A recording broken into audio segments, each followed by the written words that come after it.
Hello students, जैसा कि आप सभी लोगों का डीआरडीओ सेप्टेम का एग्ज़ाम चल रहा है, तो आज है आपका 17 मार्च और 17 मार्च का सेकेंड शिफ्ट का एग्ज़ाम समाप्त हो गया है।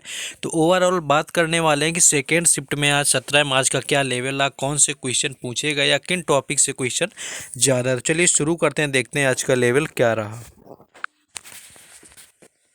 तो यहाँ पर पहला क्वेश्चन आपका पूछा गया था कि असम के वर्तमान में मुख्यमंत्री कौन है। तो असम के अगर मुख्यमंत्री की बात करें तो हेमंत बिस्वा शर्मा यहाँ पर राइट आंसर हो जाएगा।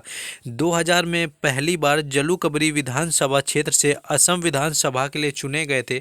2006 और 11 में उसी निर्वाचन क्षेत्र से कांग्रेस के टिकट पर और 2016 में और 2021 में भाजपा के टिकट पर चुने गए। तो वर्तमान में भी जो असम के मुख्यमंत्री हैं वो 15वें नंबर के हेमंत बिस्वा शर्मा है। इससे पहले यहाँ पर सर्बानंद सोनोवाल रहे हुए थे।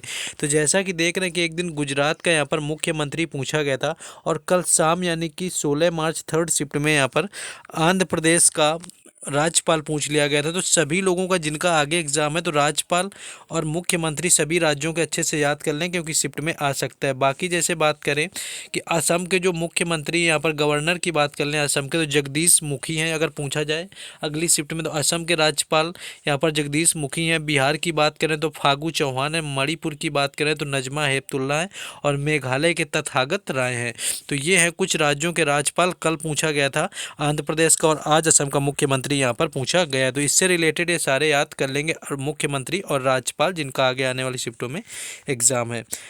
नेक्स्ट क्वेश्चन देखा गया है कि 11वीं अनुसूची किस संविधान संशोधन में जोड़ी गई थी। तो 11वीं अनुसूची की बात करें तो भारतीय संविधान की 11वीं अनुसूची को 1992 में 73वें संविधान संशोधन अधिनियम के द्वारा जोड़ा गया था। इस अनुसूची में 29 विषय शामिल हैं और इस अनुसूची में पंचायत की शक्तियाँ, ग्रामीण विकास, गरीबी उन्मूलन, बाजार, सड़क और पेयजल आदि जैसे महत्वपूर्ण विषय शामिल हैं। तो यह आपका जोड़ा गया था 73वें संविधान संशोधन में। तो यही पूछा गया था कि जो 11वीं अनुसूची है संविधान की वो किस संशोधन में जोड़ी गई है। तो कुल 12 अनुसूची यहाँ पर संविधान में शामिल हैं। मूल संविधान में 8 सूची थी किंतु वर्तमान में संविधान में 12 सूची हैं।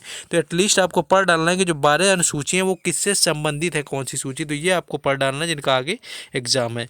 नेक्स्ट देखेंगे, नेक्स्ट क्वेश्चन यहाँ पर था कि कारगिल विजय दिवस कब मनाया जाता है। अगर कारगिल विजय दिवस की बात करें कि ये कब मनाया जाता है तो 26 जुलाई इसका राइट आंसर हो जाएगा। क्योंकि कारगिल की जब लड़ाई हुई थी 1999 में यानी 1999 में, तो यहाँ पर कई सैनिक शहीद हुए लेकिन कारगिल युद्ध विजय में भारत के नाम कर गए। तो ये दिन गौरव का दिन है, इसलिए भारतीय सेना के सम्मान के लिए हर साल 26 जुलाई को कारगिल विजय दिवस के तौर पर याद किया जाता है। तो मोस्टली ये जो दिवस पूछने का इसमें चल रहा है तो ऑलमोस्ट अभी तक जितनी भी शिफ्टें हुई हैं आप देख लेंगे जाकर एनालिसिस, तो ऑलमोस्ट हर शिफ्ट में इस तरह का कोई ना कोई दिवस जरूर पूछ लिया गया। जैसे जैव विविधता दिवस एक दिन पूछ लिया गया था 22 मई का, मानव दिवस पूछ लिया गया था। इस तरह के ऑलमोस्ट हर शिफ्ट में दिवस पूछे जाए। तो दिवस राज्यपाल और मुख्यमंत्री आपको जरूर याद करने हैं यहाँ पर। बाकी नेक्स्ट आगे बढ़ेंगे लेकिन उससे पहले जिन लोगों ने अभी तक वीडियो को लाइक और चैनल को सब्सक्राइब नहीं किया तो सबसे पहले वीडियो को लाइक कर देना है, चैनल को सब्सक्राइब कर लेना है क्योंकि हर एग्जाम से रिलेटेड एनालिसिस मिलता है।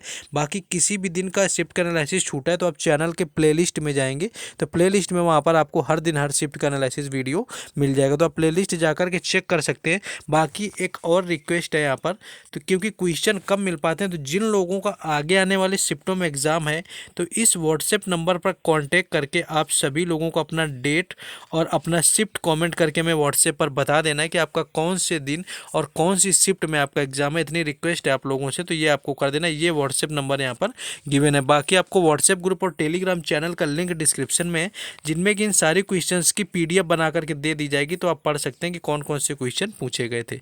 चलिए क्वेश्चन में वापस आते हैं।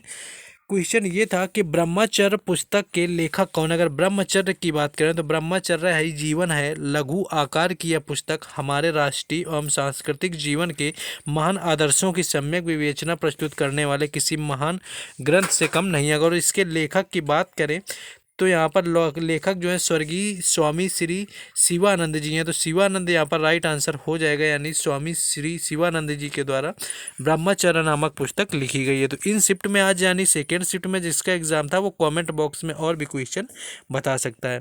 एक कुछ पता चला था कि अकबर के निर्माण करवाने से आया हुआ था कि अकबर ने किसका निर्माण करवाया था। तो अकबर ने यहाँ पर बुलंद दरवाजे का निर्माण 1602 ईस्वी में अपनी गुजरात विजय के स्मारक के रूप में करवाया था। इसके साथ साथ और भी कुछ यहाँ पर मोनूमेंट्स हैं जो कि अकबर ने बनवाए। अकबर ने आगरा का किला, जामा मस्जिद, जोधाबाई महल, पंच महल, दीवाने आम, दीवाने खास, ज्योतिष महल, शेख सलीम चिश्ती का मकबरा और बुलंद दरवाजा जैसे कई और किले स्मारक बनवाए हुए हैं। तो इन्हीं में से सारे अकबर के द्वारा बनाए गए यहाँ पर रहे हुए हैं। नेक्स्ट आगे क्वेश्चन मौर्य वंश से कुछ संबंधित आया हुआ था, एग्जैक्ट क्वेश्चन नहीं मिल पाया तो जिनका एग्जाम था वो बताएंगे।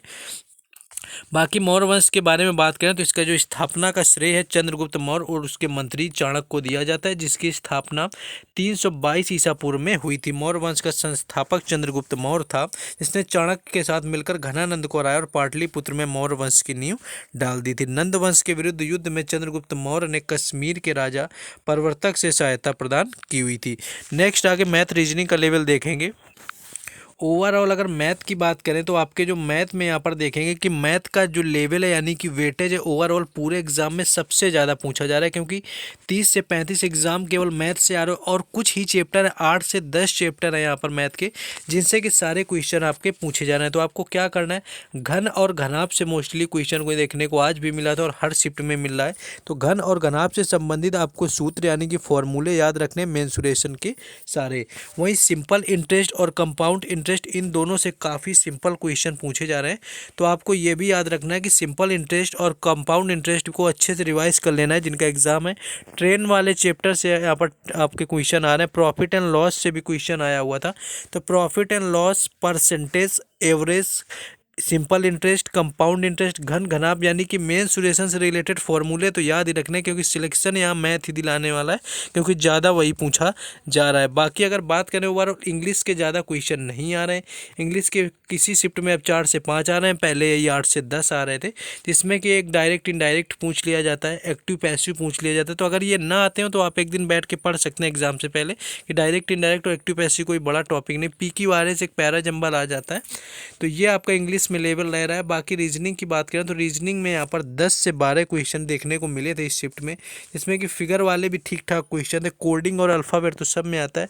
ब्लड रिलेशन भी यहाँ पर ठीक ठाक आया हुआ था, तो ये ब्लड रिलेशन से रिलेटेड है। बाकी ये है आपका फिगर काउंटिंग को अच्छे समझ लेना, पेपर कटिंग एंड फोल्डिंग देख लेना है। बाकी मैथ में जो चैप्टर बताए उनका रिविजन कर लेना है और इंग्लिश पे भी कर लेना है, जिससे कि वहाँ पर हो जाएगा। तो जिनका आज एग्जाम था वो और भी क्वेश्चन कमेंट बॉक्स में बता सकते हैं। बाकी जो नंबर दिया हुआ है वीडियो के मिड में बताया, उस पर आप कमेंट करके व्हाट्सएप पर हमें बता सकते हैं कि आपका एग्जाम कब और किस शिफ्ट में है।